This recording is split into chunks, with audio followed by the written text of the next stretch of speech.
Aujourd'hui, vous avez parlé de la RDC comme pays solution.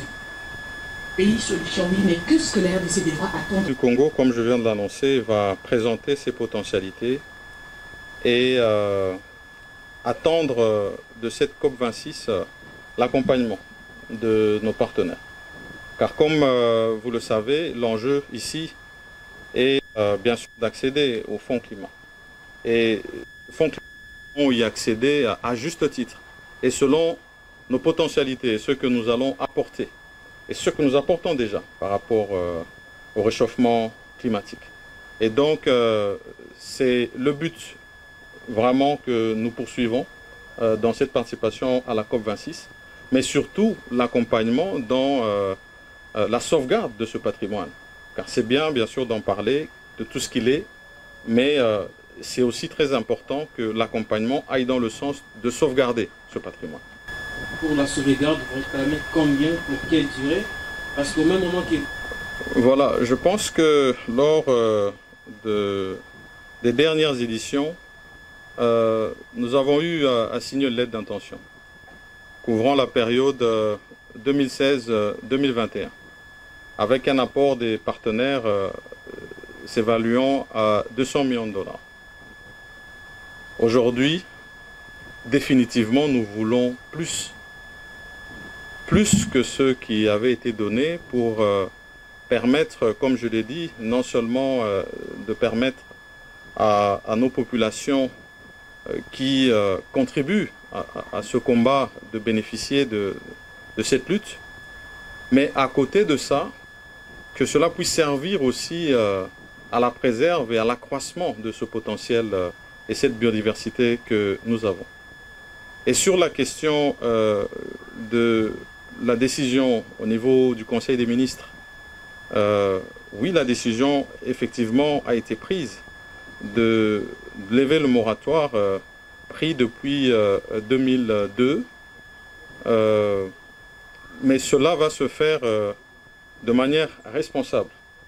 Car comme vous le savez, nous ne pourrons pas accéder à ces sessions sans avoir une loi de programmation et de zonage qui permettent d'être responsables dans notre manière d'agir. Et donc je crois que l'ouvrir, nous le faisons, mais nous le faisons de manière responsable. La vice-première ministre et ministre de l'Environnement qui est à mes côtés, bien sûr, pourra aussi peut-être placer un mot là-dessus et me compléter de temps en temps quand il y a des informations plus pertinentes à donner. Mais dans tous les cas, voilà, en termes de responsabilité, je tenais à apporter ces précisions. Concernant le premier point, c'est que nous attendons de la COP26, nous saluons d'abord l'engagement et toute la détermination du partenariat compte tenu d'interdépendance entre les États, tous les pays industrialisés qui ont pris l'engagement de contribuer à la protection du patrimoine environnemental. Nous attendons de la COP26 que les engagements et les déclarations laissent la place aux actions concrètes. Concernant le moratoire, je voudrais confirmer effectivement ce que le Premier ministre vient de le dire. La levée du moratoire ne signifie pas que nous avons levé l'option de brader nos ressources forestières. Nous sommes tout simplement en train d'assainir, de renforcer la sécurité de ces ressources en levant le moratoire qui était une mesure provisoire, conservatoire, parce que depuis 2002 à ce jour, un gouvernement responsable ne peut pas continuer à évoluer. La République démocratique du Congo est aussi un réservoir d'eau douce, doté de 10% des réserves au niveau mondial et 52% au niveau de l'Afrique.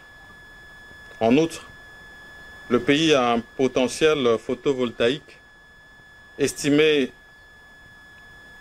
à environ 70 000 MW. Grâce à son exposition naturelle sous la ligne de l'équateur qui coupe la République démocratique du Congo en deux, est fait. Et on fait un immense gisement solaire. Mesdames et messieurs, en cette période de transition écologique, où tous les efforts de l'humanité doivent être conjugués pour contenir la température moyenne de la planète, la République démocratique du Congo est incontestablement le pays solution au changement climatique. Le sous-sol congolais regorge d'importantes réserves.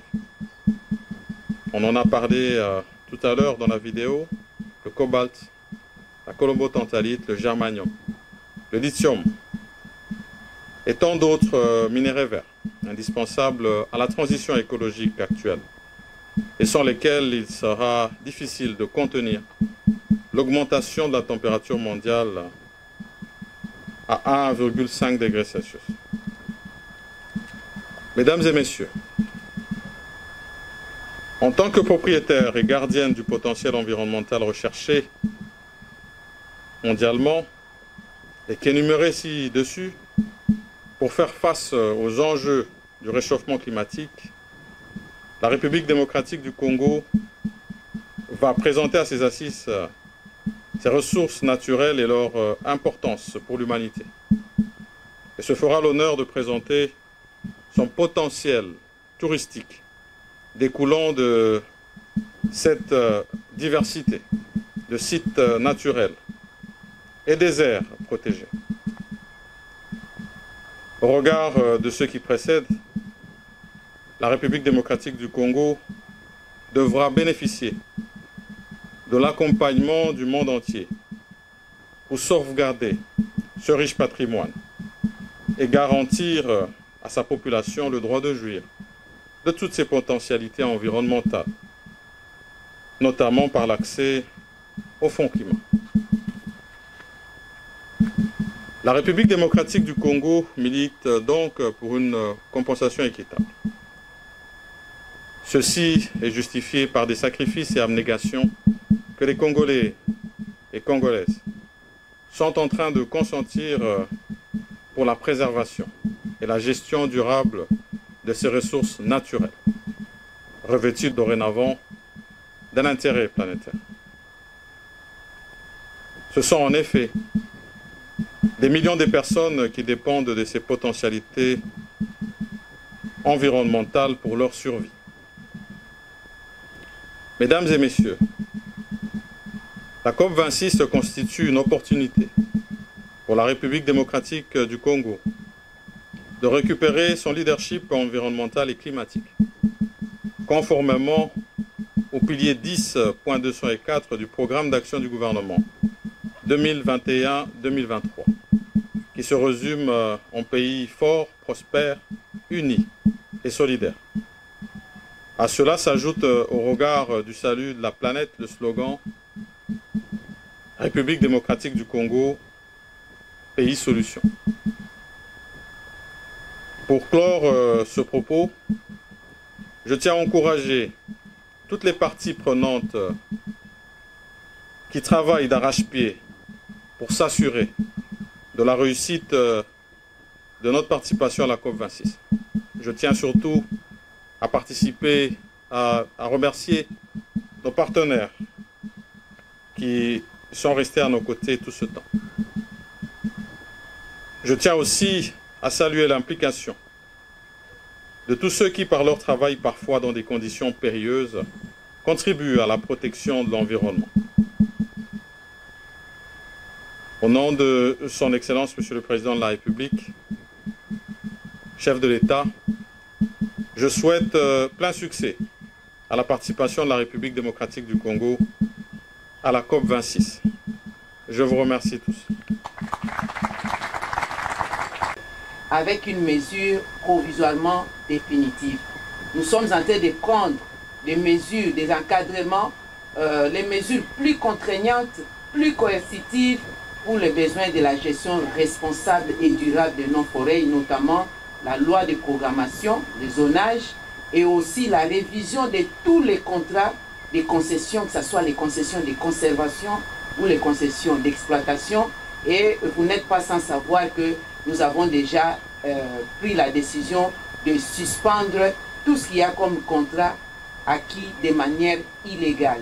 Et lorsque nous allons terminer cet inventaire des révisions des contrats, s'il faut que le gouvernement puisse retirer les contrats à certains, nous les ferons sans hésiter, parce que depuis les 5 2021, nous sommes entrés dans ce que nous appelons la décennie de restauration des écosystèmes et nous devons prendre toutes les mesures nécessaires pour restaurer nos écosystèmes. Merci.